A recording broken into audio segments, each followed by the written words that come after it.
सी माँ हूं मैं उसका दुख समझ ही नहीं पाई। धीरज रख माँ, सब ठीक हो जाएगा।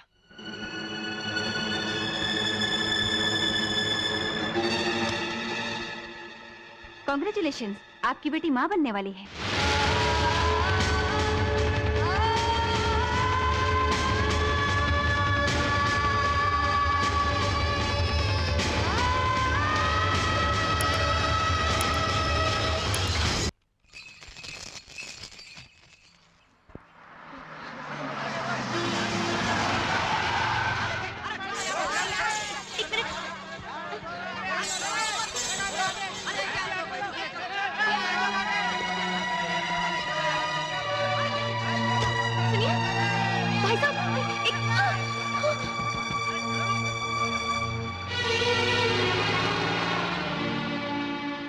मेघा,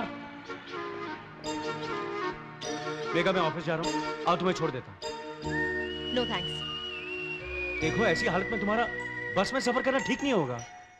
सॉरी सर, मैं नहीं चाहती कि मेरा बच्चा अपनी माँ की तरह धोखा खाए।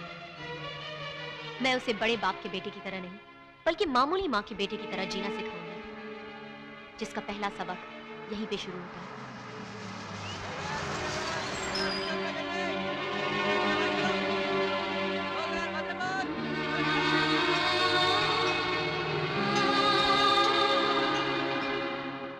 ऐसे मौकों पे उदास नहीं रहती, खाना वक्त पर खा लेना। हे मेघा, आजा जल्दी। देख विजय बाबू ने सारे स्टाफ के लिए एक नई बस शुरू की है। आराम से जाएंगे। Come on come on. आइए मैडम आइए। आज के बाद ना तो आप डीटीसी बस की लाइन में खड़ी होंगी, ना उसमें बैठेंगी और ना ही उसमें चढ़ेंगी। आप चढ़ेंगी तो इसी बस में चढ़ेंगी। मैंने नहीं, ये छोटे मालिक ने कहा है। कम मेघा, कम। और आजकल देखो ना, डीटीसी बस में कोई तो आगे से धक्का देता है, कोई पीछे से धक्का देता है, और जरा सा मुंह खोल दो तो साले मारने को आते हैं। विजय बाबू ने बढ़िया काम करवा दिया यार, ये बस शुरू करवा के डीटीसी की जी मैडम जी, आप ऊपर मत जाओ। आपकी सीट है ना, ऊपर से बदलकर नीचे कर दी गई है। क्यों? क्योंकि आपको 9वां महीना चल रहा है ना, इसलिए विजय बाबू ने कहा है कि सीढ़ियां चढ़ना आपके स्वास्थ्य के लिए हानिकारक है। उसी आप किधर जा रही हो? आप तो खटाखट चढ़ जाओ ऊपर। क्यों? क्योंकि जब आप प्रेग्नेंट होंगी ना, तब आपकी सीट भी ऊपर से नीचे कर दी जाएगी। सीढ़ियां ना चढ़ने के लिए प्रेग्नेंट होना पड़ेगा? जी। बात तो मैंने सच कही थी, पर साटा क्यों मार गई? शायद दिल कर रहा होगा साटा मारने का। आंटी जी, मेरे हस्बैंड ऑफिस से आ जाएं तो ये चाबी उन्हें दे दीजिएगा। मुझे एक सहेली की गोद भराई की रस्म में जाना है। ठीक है, दे दूंगी।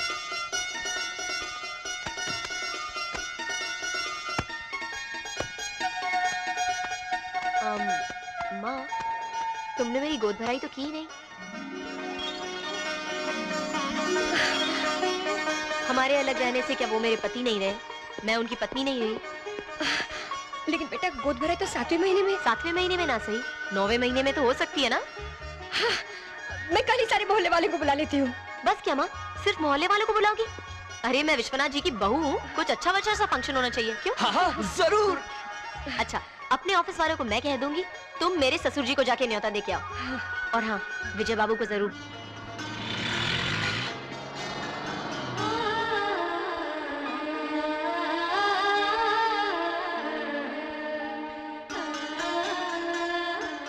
नमस्ते। नमस्ते।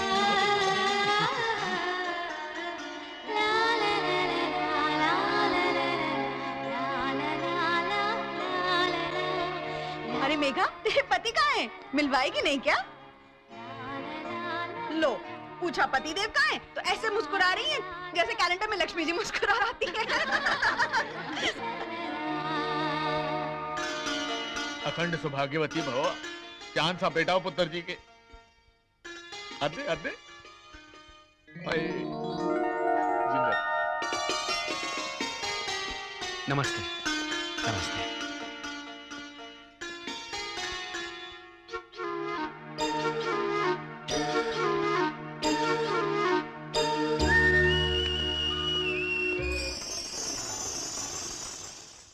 Excuse me sir.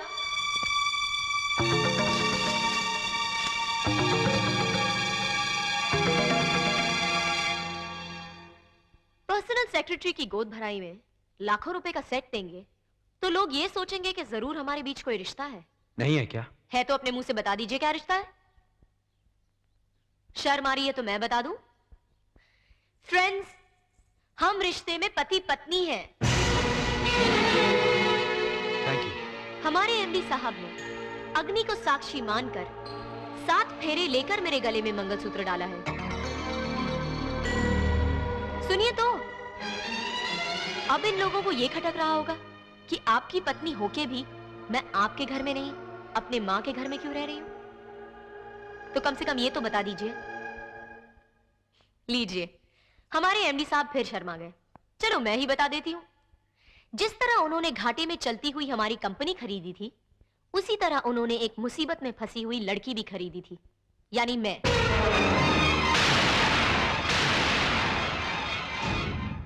सॉरी, असल बात तो मैं बताना भूल ही गई।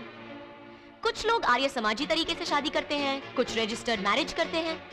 हमारे एमडी साहब ने मेरे साथ कॉन्ट्रैक्ट मैरिज की थी, यानी कि 1 साल का अग्रीमेंट।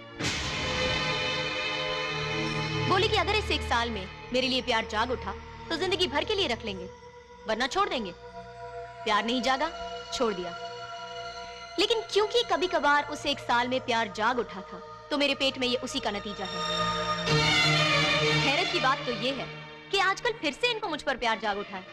इसलिए घाटे में चलती हुई कंपनी खरीद ली, मेरे जन्मदिन पर स्टाफ को बोनस दे दिया, जब मुझे महीने चढ़ गए तो लग्जरी बस का इंतजाम कर दिया, और आज हीरो का हार दे रहे हैं। पुत्र, उसने बोनस दिया या बस चलाई, जो भी किया तुम्हारी खातिर किया है। वो बहुत बदल गया है, अब वो बहुत प्यार करता है तुमसे पुत्र। लेकिन मुझ में अब आपके बेटे के लिए कोई प्यार नहीं बचा है। और आप लोगों को बुलाने का मकसद ये नहीं जताना था कि मैं फलाना विश्वनाथ जी की सपुत्र मिस्टर विजय की पत्नी हूँ। तो फिर ये तमाशा क्यों किया? सबके सामने इन लोगों को बदनाम करने के लिए? नहीं, अपने पेट में पलने वाले इस बच्चे के लिए। मेरे गले में मंगलसूत्र और पांव में बिछिया देखकर मुझसे कोई नहीं पूछेगा कि मेरा पति कौन है, लेकिन कल को मेरे बेटे को जरूर पूछा जा सकता है कि तुम्हारा बाप कौन है। तो लोग असलियत जान ले, इसलिए आप सबको बुला गया था। आप आए, बहुत मेहरबानी की। अब आप जा सकते हैं। मेरा बेटे, मेरे खानदान का चिराग, मेरा पोता तेरी कोख में पल रहा है। अब छोड़िए सब झगड़ा और कार चल। सॉरी सर, अग्रीमेंट करते वक्त ना आपके बेटे ने पूछा और ना मैंने बताया कि अगर इस चक्कर में कोई बच्चा पैदा हुआ तो किसका कहलाएगा। ये तो हमारे वक्ती प्यार की रसीद है। इनके कॉन्ट्रैक्ट मैरिज पर बलि चढ़ गई मेरी जिंदगी की ज़ेरॉक्स कॉपी है। इसलिए ये बच्चा मेरा है और मेरा ही रहेगा। वाह, शाबाश। गोद भराई के नाम पे लोगों को जमा करके सबको ठोक बजाकर बता दिया कि तुम कितनी शरीफ हो और मैं कितना गया गुजरा हूं। माफ करना, तुम भी कोई आसमान से उतरी हुई परी नहीं हो जिसके साथ मैं सोने के लिए तरस रहा था, पागल हो गया था। पहले ही एग्रीमेंट में साफ साफ बता दिया था, और तुमने भी मुझे कोई पसंद करके प्रेम की खातिर इसे कबूल नहीं किया था। तुमने अपना स्वार्थ साधने के लिए मुझसे शादी की और अपने घर की सारी मुश्किलें हल कर ली। तो अब किस बात पर अकड़ रही हो? मैंने कहा कि मुझसे भूल हुई, कहा कि मैं औरत की जगह समझ गया। मैंने एग्रीमेंट फाड़ कर फेंक दिया तो तुमने जवाब में थप्पड़ मार दिया। कहा कि घर पर आयो तो चाय पी कर जाइएगा। अपने बच्चे को वक्ती प्यार की रसीद बता रही हो, अपनी बर्बाद जिंदगी को ज़ेरॉक्स कॉपी कह रही हो। क्या मतलब है इस डायलॉग का? मैंने कोई तुम्हारे साथ जबरदस्ती की थी, रेप किया था तुम्हारा? अरे तुम जैसी औरत को एक एक दिन के एक एक घंटे के लिए खरीद सकता हूं, इतनी हैसियत है मेरी, और तुम भी अच्छी तरह जानती हो। लेकिन मैं अब भी तुम्ही को चाहता हूं। जानती हो क्यों? क्योंकि जितने वक्त तुम मेरे साथ थी तुम्हें सिर्फ मेरा ख्याल था, लेकिन जब से तुम गई हो मुझे सिर्फ तुम्हारा ख्याल है। इसलिए अगर कोई सुधरना चाहे तो उसे सहारा देना चाहिए, ना कि उसे और सताने की जिद ठान लेनी चाहिए। अगर सचमुच में तुम्हारी जिंदगी बर्बाद करना चाहूं ना तो यूं कर सकता हूं। मैं अब भी दूसरी शादी कर लूं और कह दूं कि तुम्हारे पेट में जो बच्चा है वो मेरा नहीं है तो काफी है। पर वो मेरा चरित्र नहीं है। मैं अभी तुमसे सिर्फ तुमसे प्यार करता हूं मेघा। तुमने मुझे ठुकराया, अपमान किया, नीचा दिखाया। कोई दूसरा होता ना तो बद्दुआ देता, बद्दुआ। लेकिन मैं अब भी तुम्हें सच्चे दिल से दुआ देता हूं। खुश रहो, आबाद रहो। God bless you.